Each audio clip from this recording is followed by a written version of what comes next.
শুনেছো? আরে রূপা, যার 1 মাস আগে বিয়ে হলো। বিয়ের 1 মাস যেতে না যেতে এই পেটে বাচ্চা। জানুয়ারি মাসে ওদের প্রেম, আর মার্চ মাসে ওদের বিয়ে, আর মে মাসে তুমি বলছো প্রেগনেন্ট। তাহলে যদি জানুয়ারি মাসের লাস্টে ওদিক থেকে 2-31, ওদিক থেকে 8-28, এই কি হলো?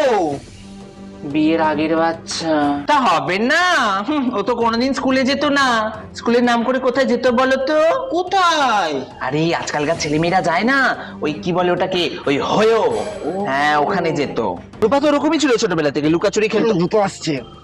কি রে রূপা, শুনলাম নাকি তুই প্রেগনেন্ট? খুশির খবর তো। কই না তো কাকিমা, কে বললো এসব? কিন্তু তোর হাতে যে রিপোর্ট ছিল, তুই সেদিনকে ডাক্তারখানা থেকে ফিরছিলিস।